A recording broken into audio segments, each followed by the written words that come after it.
नमस्कार दोस्तों, कैसे हैं आप लोग। उम्मीद करता हूं जबरदस्त जिंदाबाद हो गए और मस्त तंदुरुस्त हो गए। तो इन सेंटर चल रहा है, पिछला लेक्चर में भी इन सेंटर किए थे एरिया से रिलेटेड।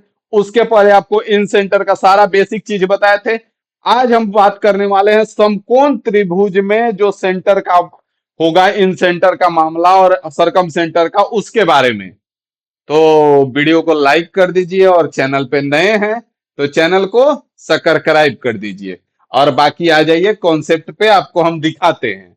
तो यहाँ पे आप देखेंगे, सबसे पहले कॉन्सेप्ट को समझिए। अब राइट एंगल ट्रायंगल का बात चल रहा है तो थोड़ा सा और ज्यादा जान लेंगे। तो इन राइट एंगल ट्रायंगल कह रहा है यहाँ पे आपका, इन राइट एंगल ट्रायंगल क्या क्या होता है भाई राइट एंगल ट्रायंगल में।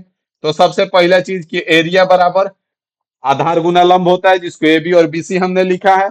अगर ए सी का स्क्वायर जो देखे वो ए बी का स्क्वायर प्लस बी सी के स्क्वायर के बराबर होता है, मतलब हाइपोटेनियस का स्क्वायर बराबर परपेंडिकुलर का स्क्वायर प्लस बेस का स्क्वायर।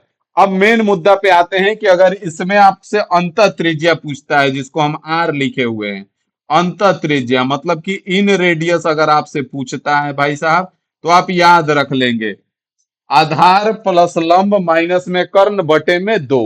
आधार प्लस लंब माइनस में कर्ण बटे में दो।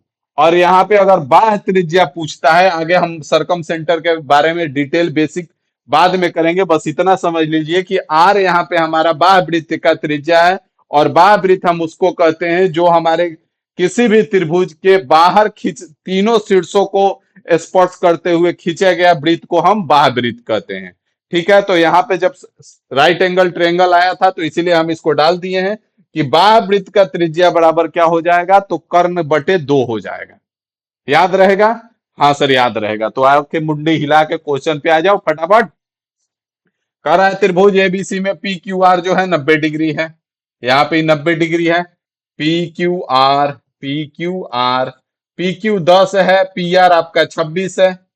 और आपसे पूछा है कि अंतःवृत्त की त्रिज्या बता दो। आर बराबर अभी क्या बताए हैं, पी प्लस बी माइनस में एच बटे में दो। अब यहाँ पे सर जी मामला फंस गया, क्यू आर दिया नहीं है। आप तो लिखवा दिया आधार प्लस लंब माइनस में कर्ण। अब कहां से ले आए हम आधार? भाई साहब एक ट्रिपलेट आपको प्यारा सा हम बताते हैं हर बार जब पढ़ाते हैं, 10 24 26। इसको याद रखिए, कुछ चीजें याद रख लिया जाता है भाई। तो ये 10 24 26 मतलब ये 24 होगा। कुछ नहीं करना है, यहाँ पे आपका कितना हो जाएगा, तो 10 + 24 और माइनस में 26 बटे में दो हो जाएगा।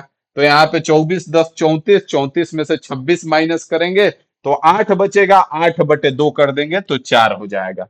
अगर यही आपसे आर पूछ देता, कैपिटल आर, तो कुछ नहीं करना था, 26 बटे में दो कर देना था और 13 आ जाता आपका आंसर। याद रहेगा?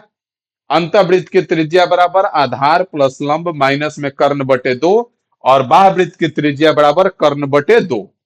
सिंपल सा बात है, ज्यादा नो बकवास। याद रहेगा? कोई दिक्कत नहीं है कि कोनो दिक्कत है? तो इसका कमेंट करके फटाफट थोड़ा आंसर दे दो। कह रहा है कि किसी समकोण त्रिभुज का परिमाप 60 सेंटीमीटर है और अंतःवृत्त की त्रिज्या 4 सेंटीमीटर है, तो त्रिभुज का क्षेत्रफल क्या होगा? इसका कमेंट कर दो। पढ़ रहे हो पता चल जाएगा। आना तो फिर वही है, झाल बजाते रहोगे, बस हर बार मम्मी पापा को बोलते रहोगे अगला बार, और ये अगला बार कभी आएगा नहीं। तो इसको कमेंट कर दो। और अगर नहीं बन रहा है तो अगले लेक्चर का इंतजार करो, अगला लेक्चर में इसको हम बताएंगे और थोड़ा सीरियस हो जाओ। बाकी मिलते हैं अगले लेक्चर में, अभी के लिए इतना ही रखते हैं।